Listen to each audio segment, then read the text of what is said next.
The police had told me that they held the guy, but they haven't got any proof. Nobody has come forward to say this is a guy that shot Kavian.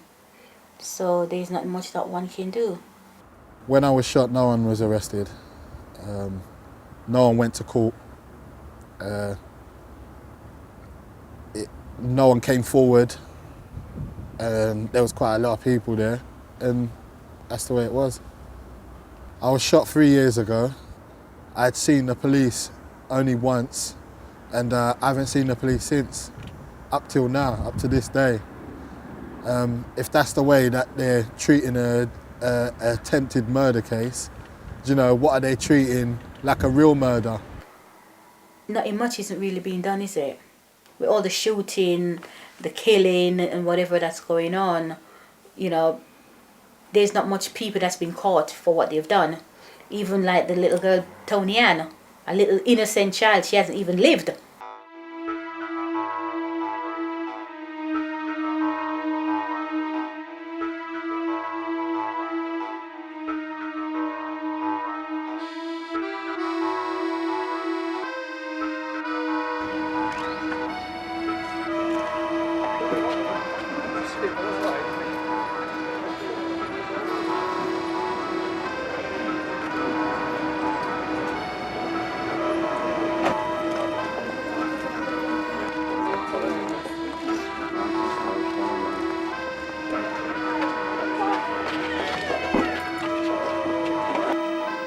In every walk of life, we have challenges and there's a struggle.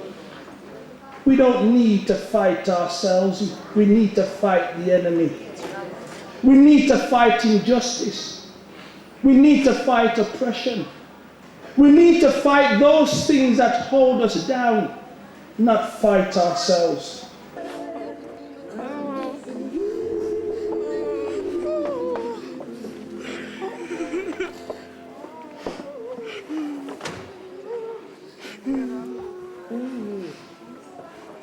I don't think the media did do their jobs properly. They was only interested in some bad story about my dad, so they could put it all over in the newspaper, and that is what they basically did.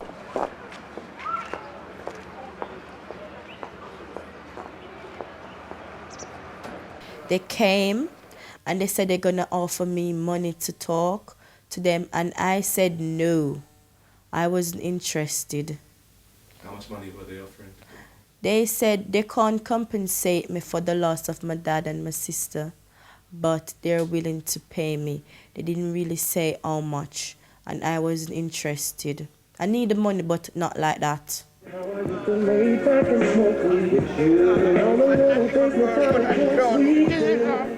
All they had to say about my dad was he's been in prison and everything bad. They don't really try to get anything good. They never yet write, oh, he's a good father. The day before they died, he went to get Tony and school clothes for her to go to school. Nothing like that. They're just saying, oh, he was a drugs dealer, he got shot, Ray. It doesn't make sense. To me, the media over here, they're only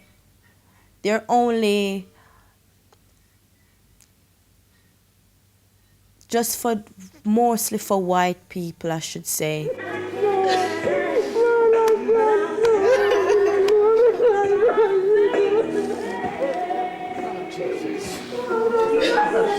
Black people cannot do no good in this country. Whether you're trying to do good, yes or no, they never see the good that you've done. They only see the bad side of it. If a woman's purse gets stolen, it was 3 black youths, and that fits the perfect picture. That's the 3 black boys that are walking home from probably doing homework. Do you know what I mean? But they just happen to be walking down this road where an offence has happened, and they've just been targeted, and there's nothing they can do about it. They're going to be searched. They're probably going to get arrested.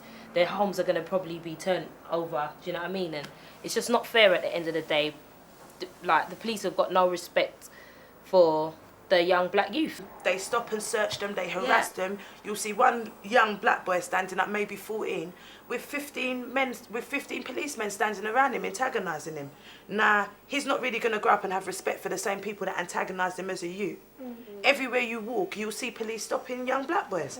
You can't be a black boy maybe riding a bicycle with a cap on, late at night with your hood on. You can't be in a car. You can't be in a car Because a robbery keeps happening in the area.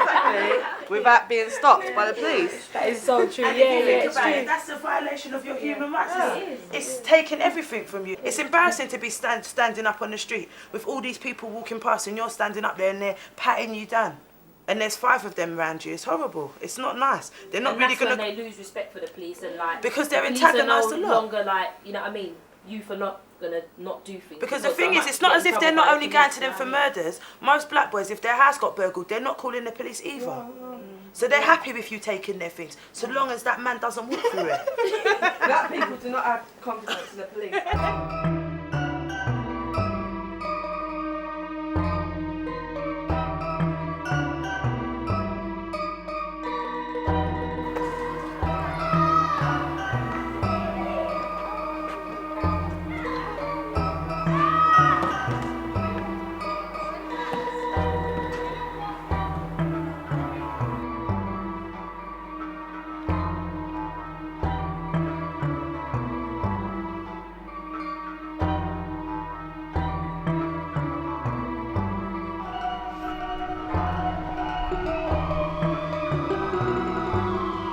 When I was 15, I could have gone 2 ways. One was the way with enough of my brethren going out doing armed robberies and stuff like that. I could have easily been in that life. Some of my friends, my good friends, male and female, spent most of their 20s in prison, most of their 30s in prison, in and out of prison. If the wind had blown that way a bit harder, I probably wouldn't even be doing this interview with you today as Dr. Liz Henry. You may be doing it in Belmarsh, behind bars, with a serial criminal, because sometimes it's that easy to walk on that side of the road. Let's think about how the media represents black on black violence, okay? So we had the murder of Tony Ann and the 7-year-old girl and her father. We had Letitia and Charlie in Birmingham, and the media will highlight them for a few days. But then if you contrast it to how, you know, Holly and Jessica and how their murders were framed out there in the public arena, there's not a disparity. It's representative of the percentage of the community that we are. What our problem is for me, for a lot of us, what our problem is we really expect white society to put our issues at the forefront in the same way as they do as things that affect them. They're not gonna do it. If white boys were shooting each other proportionately to the way how black boys are, let's say, that would be on the front page of every paper. Until this black on black violence really starts to impact on the surrounding white communities, I don't think much will be done. If you look at things like even the news, yardie gun crime. Now, half of the gun crime that's going on is not yardies, it's people that are born and bred in England. So the whole perception, what society gives of black men is negative. What percentage of the black population in Britain are yardies? And what percentage of the black population in Britain are yardies who are into this kind of gang violence? Most of the yardies I know are too busy trying to survive, maintain and feed their families to be caught up in this stuff. So we need to even think about the ideas of black or the black community that the media project out there, and we as black people buy into it.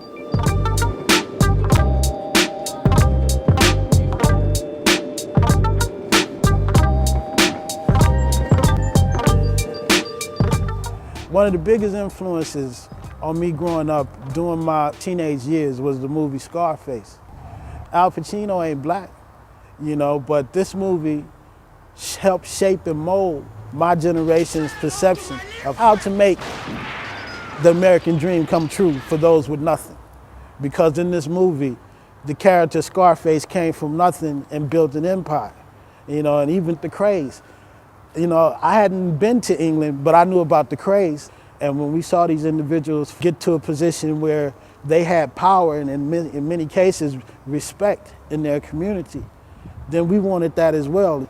So in a lot of cases, we took on some of the philosophies and principles that we started to live according to from the things that we were exposed to through the television. And then when it comes down to identifying who's responsible, the first examples you'll hear, Soul Solid Crew, Tupac Shakur, Biggie Smalls. You hear about all of the residue of what really caused the behavior in the first place. A man starts off life, he starts off broke and poor. Man has nothing. You go out, you see like on TV, you see on TV that people have everything and you have nothing. So then you're determined no matter what, just to make yourself, not even enough, to make yourself more than enough change. So that whenever you go out, if you see something you like, you got the money, blam. Just say right there, blam, I want that. It costs 100,000, what? 100,000 pounds, you don't care. Just drop the money on the table and take what you need to take. You can get whatever you want, whenever you want it. It's TV, like you see cribs in it, like you see people's houses, like all them rap stars, all them black people in it. So you're thinking, raw, like, you get me? They basically get all just like us. You see it, like, we can do it too, innit? Like, but there's ways to do it. Like, you want a house, you want a car, you want the chicks. You get me? You want to look decent, you want to have clothes, you want jewelry. You see it, see with ice. When you go raving as well, you want to be the man with Yeah, better drinks in it. You see it, you always want to be flossing. So you have to have money in your pocket anyway, innit? Like, so that's how I say it. It's TV as well. I don't know, when you meet a boy, you look at, I don't really go by cars, but it's how they're dressed and how they carry themselves sort of thing. And it's not even that, it's the respect that they get. Do you know what I mean? But that's just today's society, because a girl doesn't generally want a guy that's got a broken down car. Yeah, true. That's all. It's true. You want a man that wears a Rolex, that's got nice trainers, and when you first meet a guy, like you're going for his appearance, how he looks. It doesn't look do you know good, what I mean? that's it. But he could be nice. But he could be nice, but you know, little things do help. I don't think, like, I'm not going to sit here and say I don't like nice things. The only thing that pisses me off is the fact that once we do get something, we behave like we're so not used to it. Like we have to have the biggest earrings, the biggest belt, the biggest of everything. We act like, you know, we're so deprived of it, and we are at the end of the day. We have been deprived of it, but I don't think. You know what I mean? The way we behave, I don't think we always need to.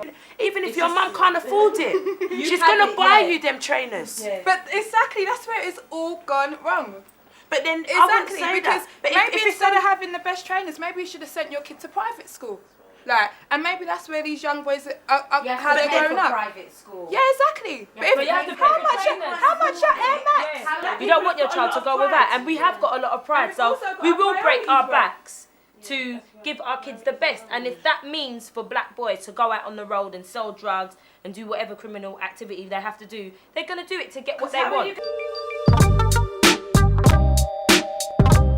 You have young people living in an environment that's screaming at them from every angle. Buy. You must have this, you must have that in order to be hip, in order to be cool. And MTV Base showcasing and modeling products, not individuals, products in front of the young people every day. Well, temptation, you know, at this precise stage, temptation can even get me. Even though I'm working, I'm doing a legit thing. Tomorrow I could go outside, someone does something fast to me. Then I have to change my whole attitude towards life and basically put up another attitude just to get myself around in life. So that means I'll probably say, forget work, forget this. Because them mans are bad, they're doing this. Why don't I do that as well? Because look, I have to put up a front anyway. I have to go on bad now already, so why not do that and make a little money? All my fucks still shotting rocks in the manner, ducking cops in the manner, cause it's hot in the manner, in my manner. Cause it's hot in the manner, in my manner,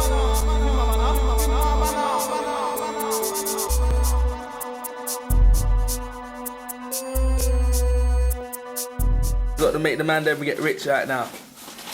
That there, the essence there, look at that. You know what that is? What's that there? What's that there? Tell him, no, tell him. Say funny voice though. What's that there? That's the B right now. What's that there? Look, it's on the scales there. What's that way? What's that way? Oh, dude. You have to tell them though. The bee that is there. We ain't dealing with the white thing, that's the bee thing, look at that. There, quick shot right now. What's that, 5 grand you get from that? You're gonna show you the peas in a sec when the man comes to buy the thing. Don't watch nothing. What's that there on scales, what's that? Look at your hands, bruv. Nasty up. You didn't even wear no gloves, bruv. This is a Grammy bee shop. This is the survival. You're chipping.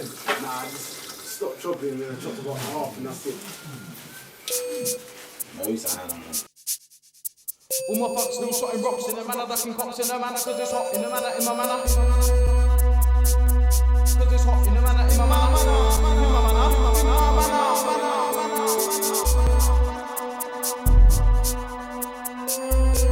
One of the things I know from my own research, where I've been speaking to a lot of the, the black youths who are drug dealers from say 14 to around, let's say 19, because that's been the kind of sample group that I've been interested in.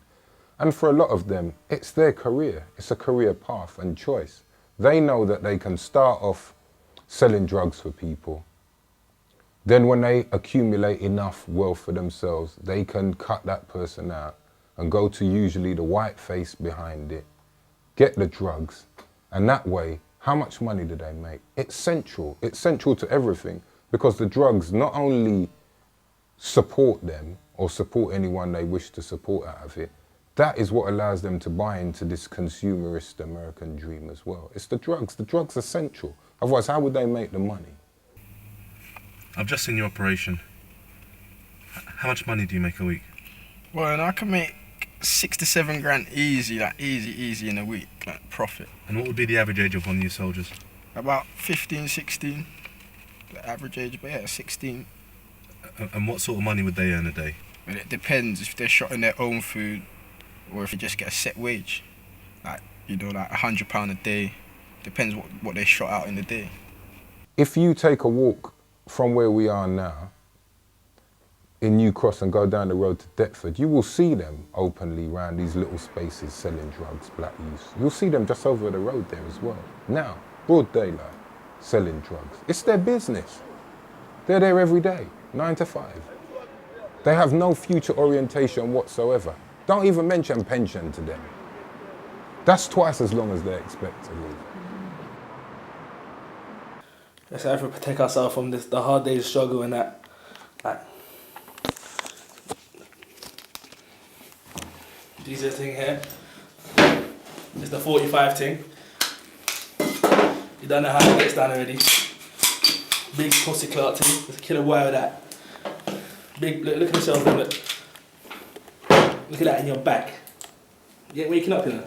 Nappy and all type of man there with that pussy clot thing. So they're 45.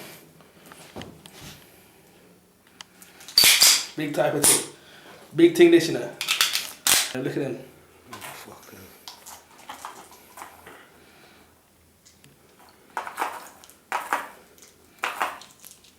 It's a daily struggle. We have to protect our life, protect everything.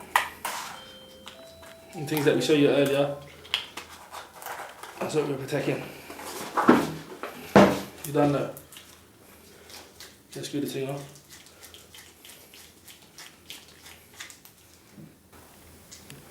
Why is it that a lot of youths are dealing drugs? Because it's an easy way to make money. Like it's the easiest way to make money, quick money.